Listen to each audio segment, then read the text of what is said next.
Now that we have our RMS assembled, we're out on scene, and it's time to work a very minor crash that does need some documentation. So, two things that we recommend having is a piece of chalk or some paint, as well as a tape measure or some kind of known distance. The first thing I'm going to do is set out my known distance. In this case, I'm going to use a distance of 10 feet. So I'm going to take my known distance and set it out here on my sidewalk outside of traffic.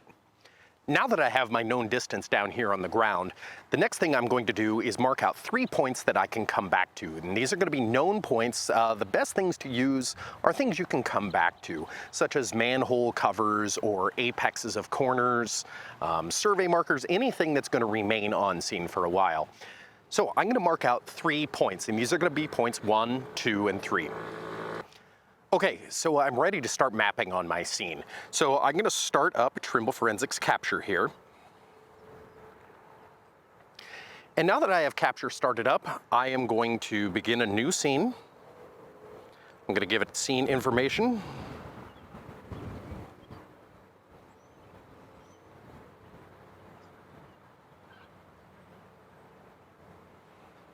Call this tutorial 1. I'm going to select my point code library. Currently, I have a crash library a reveal library that I like to use that is set up the way that I like to automatically do my diagramming. Next, I'm going to select next. We're going to do a scene walkthrough. I've already done my walkthrough. We've got a semi-residential roadway here with 1 vehicle involved. So I'm going to tap the next button. I'm going to do a rough sketch. I've already done that as part of my scene walkthrough. And I'm going to choose my input method. In this case, my input method is going to be GNSS. I'm going to change my GNSS configuration. Before I get started, I'm going to hit the power button on the bottom of my DA2 GNSS receiver. My GNSS style is going to be RTX. And I'm going to do a search for my Bluetooth. I now see my DA2 serial number ending in 0011. I hit OK, and next, and Capture is going to connect to my DA2 receiver and start picking up corrections from the satellites overhead.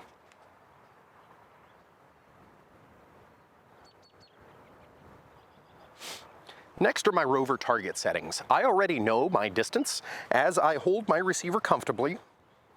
From here, I know that from the bottom of my handle to the ground is 3.63 feet.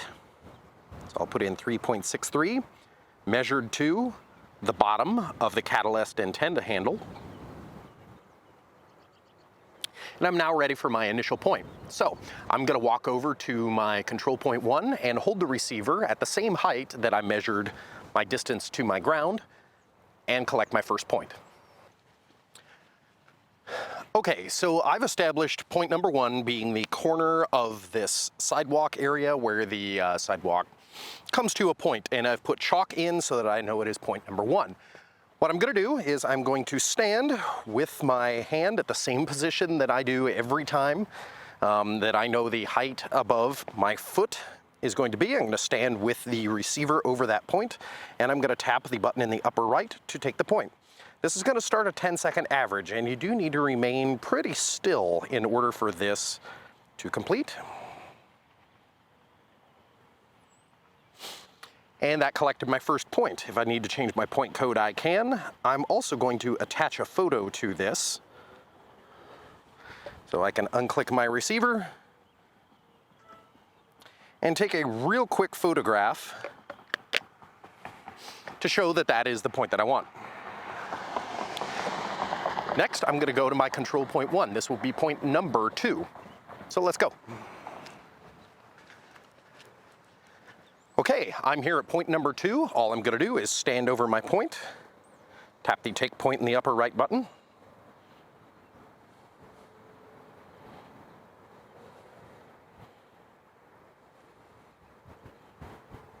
Okay, there I have my second point collected.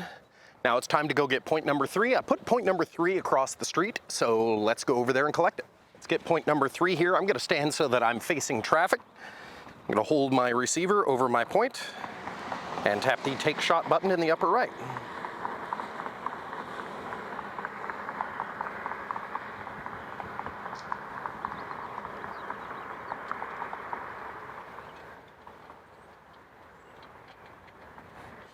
right, and I've collected my third point. Now it's going to give me a reminder to always collect the short-term evidence first, which, yeah, I've got that. I don't have any squeegee marks or anything out here that's really important for me to get short-term. So let's move on into our scene. Okay, one of the first things I'm going to do is use a known distance as a standard so that I can prove that my measurements were accurate later, that say 1 meter is 1 meter, 1 foot is 1 foot. So what I've done here is I've laid out a known distance of, on the tape measure, 11 feet. The reason I do that is I start at the 1 foot mark and the 11 foot mark to show that I didn't cut anything off the end of the tape measure. So in Capture, what I'm going to do in the top left, I'm going to click on the hamburger or the 3-bar menu. I'm going to scroll down until I get to Check by Tape Measure. I'm going to enter in 1 foot. On my distance, I'm going to hold my receiver over the 1 foot mark, and then in the upper right, I'm going to tap on the Take Shot button.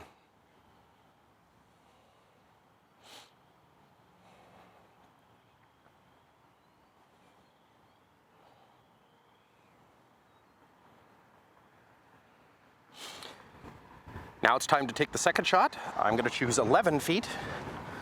I'll walk over here to the 11 foot mark and tap the Take Shot button.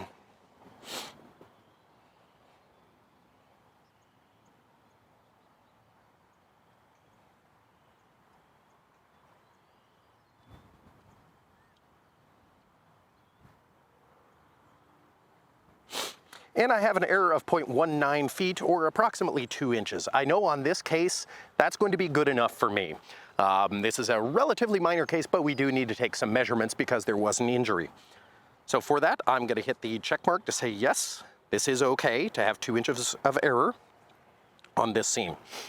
All right, now it's time to begin mapping my scene. The first thing I'm going to choose is my point code. I'm going to scroll down here until I see vehicle, and I'm not seeing it, so I'm going to add VEH. I'm going to add this point code to my library, and I'm going to make this line number 1. Now it's time to walk my way around the vehicle. I'm going to start on the left rear corner. So I'm going to come here, I'm going to stand right about here, and I'm going to take my shot.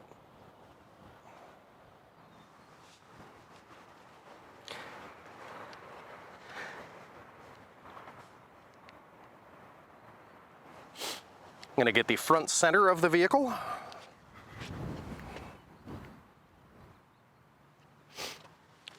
Left front. Left rear.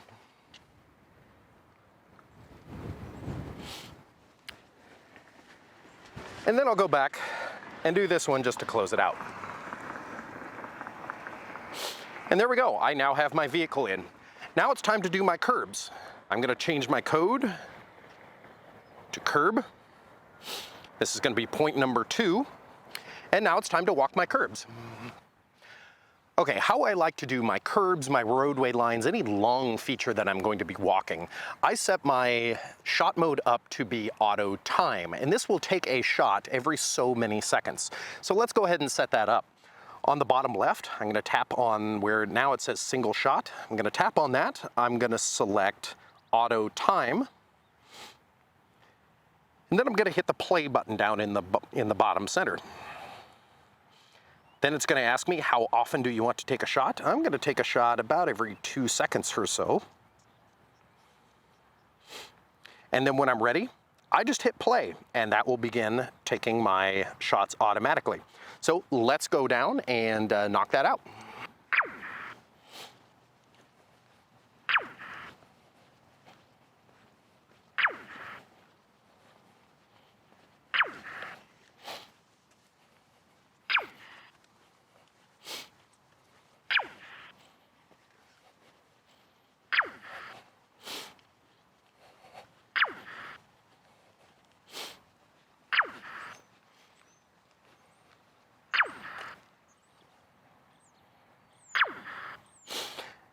Now, if you need to pause, you just tap the pause button down in the bottom center, and that will allow you to pause, to get around anything, to walk around.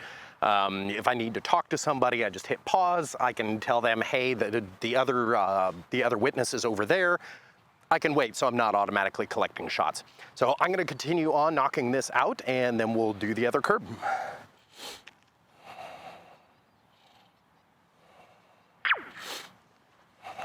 Now, to do my curb on the other side of the street, I am not going to change my code. The only thing I'm going to do is tap in the bottom right on the line button, and I'm just going to hit the plus button.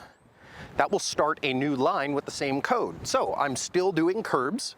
All I want to do is start a new line. So I tap that plus button, that starts a new line, and I can continue on. So let's knock it out.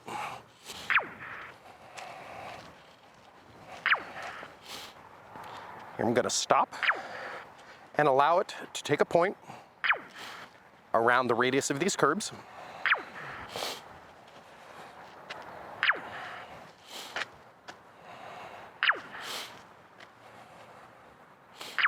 And you notice here, I'm not using two hands. I'm just walking along, holding the instrument right above the base of the curb, and I'm watching traffic the entire time. Okay, now that I have that done, it's time to start doing my solid and dashed yellow lines. To do that, I'm going to change my point code to solid dash yellow, SLD DSH dash Y. So for me, that's solid dash yellow. I'm going to have that be line number 4. And it's time to go get those. So on this one, I'm not going to do the auto time. I am just going to use my finger tapping on the take shot button. So this will allow me to take shots at some intervals. These are pretty straight, so I'm not going to be taking all that many shots, but it does allow me with one hand to take shots. So that's what I'm going to do.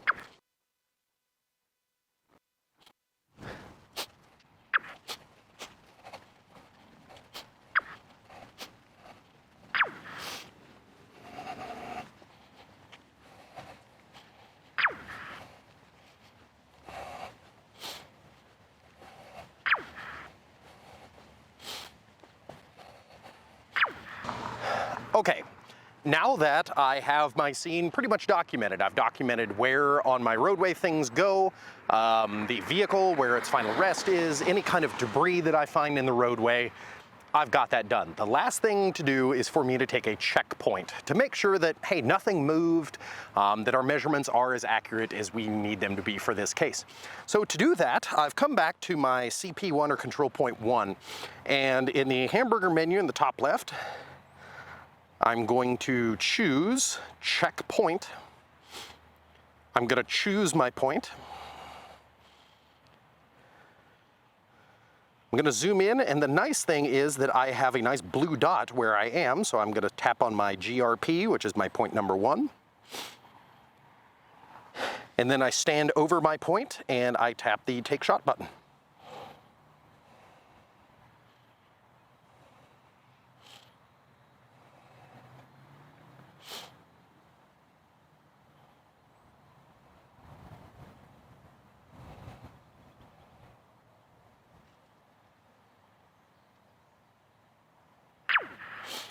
And there we go.